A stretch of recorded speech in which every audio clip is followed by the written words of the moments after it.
Sekali lagi, Jom Channel kembali menemui anda untuk bersama kami merentasi berita-berita panas sepanjang minggu. Rentasan berita minggu ini. SPRM tolong jangan main politik.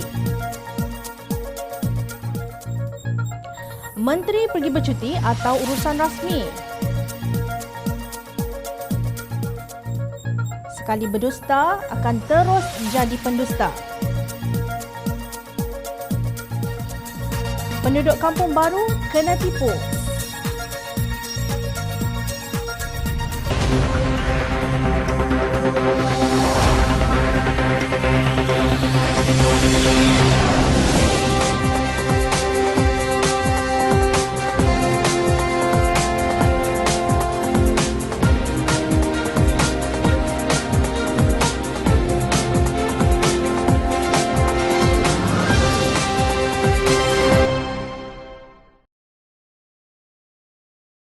Assalamualaikum dan salam sejahtera. Saya Azrin Arif dari Jom Channel. Nampaknya begitu gigih pihak yang membenci bekas Menteri Kewangan yang juga Setiausaha Agung DAP Lim Guan Eng untuk menggambarkan beliau hitam sehitamnya dari segi karakter. Baru-baru ini media kecoh apabila Guan Eng dihalang daripada memasuki Sabah oleh SPRM. Pesuruhjaya SPRM Datuk Seri Azam Baki menafikannya. Namun, Guan Eng bertegas mempertahankan kenyataannya. Pagi tadi, saya telah mendedahkan Pesuruhjaya SPRM Azam Baki sebagai pembohong kerana menafikan SPRM telah cuba menyekat saya masuk ke Sabah. Ketua Menteri Datuk Seri Shafie Apdal telah mengesahkan pengarah Jabatan Imigresen Sabah memaklumkan kepada beliau bahawa sekatan ke atas saya adalah bawah SPRM, ujarnya dalam kenyataan di Facebook. Kata Guan Eng, tindakan ini menceroboh hak dan kuasa imigresen yang menetapkan dengan jelas bahawa hanya Ketua Menteri Sabah sahaja yang boleh tentukan siapa boleh masuk Sabah. Saya minta Azam jangan bohong dan bercakap benar tentang perkara ini serta menjelaskan mengapa agensi Putrajaya berani menceroboh hak dan kuasa Ketua Menteri Sabah. Azam Baki tidak berani jawab. Sebaliknya, saya baru dimaklumkan ada laporan akhbar bahawa SPRM hendak dakwa saya di bawah kanun keseksaan pada hari Isnin ini, katanya. Menurut Shafie, pihak Kerajaan Persekutuan hanya boleh menentukan peraturan untuk mana-mana individu yang tidak menjelaskan cukai. Jika ada kes SPRM, individu terbabit tidak boleh keluar negara tetapi masih boleh bergerak di antara negeri. Kerajaan negeri akan mengenakan sekatan masuk terhadap mana-mana pihak yang didapati boleh memecah belah dan mewujudkan pertelingkahan, tegas Shafie. Ingat tak apa respon SPRM ketika Menteri Kewangan Kerajaan Perikatan Nasional Tengku Datuk Seri Zafrul Tengku Abdul Aziz pada 24 Ogos lalu mendedahkan kononnya Kerajaan Pakatan Harapan meluluskan 101 projek bernilai 6.61 bilion ringgit secara rundingan terus. Untuk makluman Dewan Yang Mulia, ini semasa pentadbiran sebelum ni terdahulu sejumlah 101 projek atau perolehan yang bernilai 6.61 bilion ringgit telah diluluskan secara rundingan terus oleh Kementerian Kewangan. Begitu laju SPRM pada keesokan harinya menyatakan bahawa SPRM menggesa semua pihak untuk memberikan ruang kepada Suruhanjaya ini untuk meneliti perkara berkenaan, lapor Berita Harian. Kini setelah didapati bahawa Perikatan Nasional berdusta kerana meletakkan projek Barisan Nasional sebanyak 6.258 bilion ringgit sebagai projek rundingan terus zaman Pakatan Harapan, SPRM cakap lain pula. Azam Baki berkata projek rundingan terus itu dibenarkan di bawah arahan perbendaharaan dan setakat ini pihaknya belum boleh mengklasifikasikan tindakan berkenaan iaitu rundingan terus sebagai rasuah atau salah guna kuasa. Kalau kami menyiasat, perlu ditentukan dulu sama ada mempunyai atau tidak unsur rasuah atau salah guna kuasa atau sebaliknya, barulah kertas siasatan dibuka. Katanya seperti dipetik Berita Harian. Pendedahan yang bertujuan untuk membunuh karakter Guan Eng melalui 101 projek rundingan terus itu kantoi kerana Menteri-Menteri Perikatan Nasional juga terbabit. Malah kerja membina stesen pemindahan sisa pepejal di Kepung bernilai RM170,294,400 yang diberi oleh Zuraida Kamarudin secara rundingan terus kepada Bumi Segar Industrian Berhad telah disubkontrak kepada Widat Group Berhad dengan nilai RM120 juta, lapor The Star Online 26 September 2019. Apa jadi dengan baki 50 juta ringgit setelah kontrak itu berpindah daripada Bumi Segar Indah kepada Wydad Group? SPRM perlu siasat. Hanya amalan baik yang kita bawa apabila meninggalkan dunia ini. Oleh itu bertaubatlah sebelum terlambat. Sehingga hari ini, kisah menteri yang melanggar perintah kuarantin mandatory selepas pulang dari luar negara terus menjadi berita panas di media sosial. Menteri Terbabit Datuk Dr. Muhammad Khairuddin Aman Razali sepatutnya menjalani kuarantin wajib 14 hari sekembali dari Turki pada 7 Julai lalu, tetapi beliau menghadiri beberapa acara termasuk sidang parlimen pada 13 Julai. Melanggar perintah kuarantin mandatory maknanya ingkar rukun keempat dalam rukun negara iaitu kedaulatan undang-undang. Khairuddin ingkar kuarantin tidak hormat rukun negara tetapi berkata beliau tidak bersalah. Menurut laporan Astro Awani pada 28 Ogos 2020, ditanya sama ada polis mendapatkan keterangan berhubung tujuan beliau ke Turki, Muhammad Khairuddin mengesahkan perkara tersebut. Saya telah maklum kepada mereka ke Turki atas urusan rasmi. Antaranya, saya bertemu dengan Presiden Majlis Komoditi Turki di mana dia antara terlibat menguruskan ekspor sawit kita ke Turki, jelasnya. Saya tidak buat salah melibatkan kerja saya tetapi melibatkan satu kekilafan dalam SOP.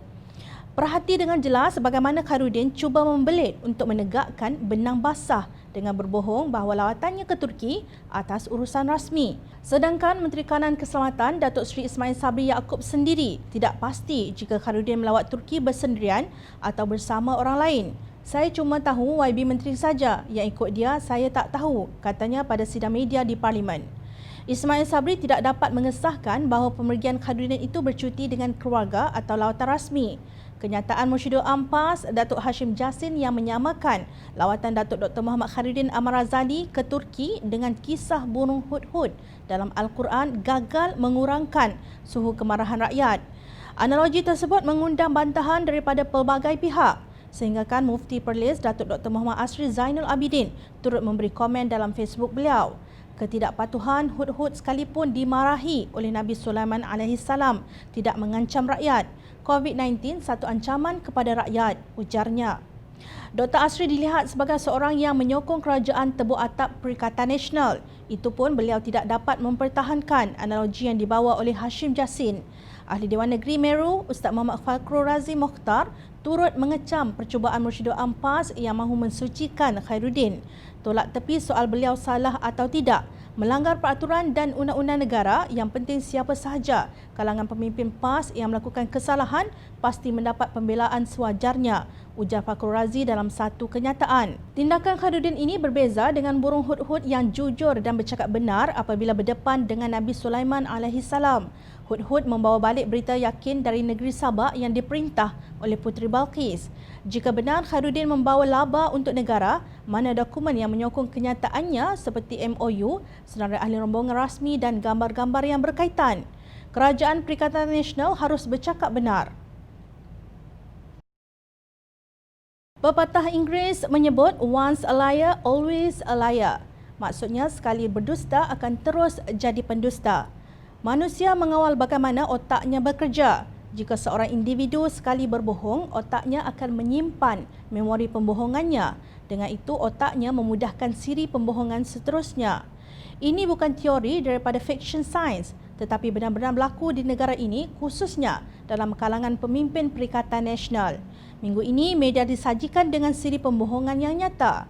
Mula-mula Menteri Kewangan Tengku Datuk Seri Zafrul Abdul Aziz dalam usahanya untuk memburukkan kerajaan Pakatan Harapan berbohong bahawa Pakatan Harapan telah meluluskan sebanyak 101 projek mengikut rundingan terus bernilai 6.61 bilion ringgit dalam tempoh 22 bulan. Namun apabila dibuka senarai 101 projek itu, ternyata rundingan terus Pakatan Harapan hanya 0.07% daripada keseluruhan perolehan kerajaan iaitu 352 juta ringgit, bukan 1.4% atau 6.61 bilion ringgit. Menurut bekas Menteri Kewangan Lim Guan Eng, kebanyakan projek rundingan terus dalam senarai tersebut adalah diwarisi dari zaman Barisan Nasional. Bezanya Pakatan Harapan telah meneruskan projek-projek ini dengan pemotongan kos yang menghasilkan penjimatan yang ketara. Jelas Guan Eng semasa pentadbiran Pakatan Harapan selama 22 bulan, sebanyak 99.93% daripada jumlah keseluruhan perolehan telah ditawarkan melalui kaedah tender dan bukannya rundingan terus. Perikatan Nasional berdusta kerana meletakkan projek Barisan Nasional sebanyak RM6.258 bilion sebagai projek rundingan terus zaman Pakatan Harapan. Turut menularkan pendustaan itu ialah Menteri Alam Sekitar yang juga Timbalan Presiden PAS, Datuk Seri Tuan Ibrahim Tuan Man. Menurut beliau, kerajaan Pakatan Harapan dilondehkan sekali lagi oleh Tengku Zafrul. Rakyat tentu terkejut dengan pendedahan tersebut kerana selama ini Pakatan Harapan melaungkan slogan tiada projek runding terus. Bahkan dalam manifesto Pakatan Harapan, semua projek akan dibuat secara tender terbuka, ujarnya tanpa tabayun. Tuan Ibrahim percaya kepada kenyataan Menteri Perdagangan Antarabangsa dan Industri Datuk Seri Azmin Ali yang menyatakan perkara tersebut tidak melalui kelulusan Kabinet. Namun, Tengku Zafrul kemudian menjelaskan 101 tender rundingan terus itu dibenarkan apabila dibuktikan ia dilakukan oleh Kerajaan UMNO Barisan Nasional. Malah senarai tersebut turut menyebut mengenai rundingan terus yang diamalkan oleh menteri yang kini berada dalam kerajaan Tebu Atap, iaitu Kementerian Dalam Negeri Tan Sri Muhyiddin Yassin meminta RM517.7 juta. Kementerian Perumahan dan Kerajaan Tempatan Zuraida Kamaruddin meminta RM170.8 juta. Kementerian Hal Ehwal Ekonomi Datuk Seri Azmin Ali meminta RM1.2 juta dan Kementerian Pembangunan Luar Bandar Datuk Seri Rina Harun meminta RM7.6 juta. Setelah Perikatan Nasional kantoi kerana Menteri Kewangannya tertembak kaki sendiri, Presiden PAS Datuk Seri Abdul Hadi Awang pula berdusta ketika berhujah tentang teori demokrasi langsung dan tidak langsung. Kononnya, langkah membentuk Kerajaan Perikatan Nasional itu demokrasi tidak langsung kerana ia diusahakan oleh wakil rakyat. Melibatkan Agung, Sultan, Tuanku, melibatkan ahli-ahli Parlimen. Mengikut proses demokrasi yang betul, demokrasi yang tidak secara langsung. Misalnya ada demokrasi langsung pilihan raya, demokrasi tak langsung, ini tak langsung melalui wakil-wakil rakyat. Beliau mengabaikan hakikat bahawa wakil rakyat itu bukanlah yang diberi mandat oleh rakyat untuk menjadi kerajaan kerana mereka kalah pada pilihan raya umum ke-14 lalu. Lebih dahsyat lagi apabila pendustaan tentang teori demokrasi itu dibungkus dengan kisah Nabi Muhammad SAW dengan termeteranya Piagam Madinah. Dusta ditepek di atas dusta.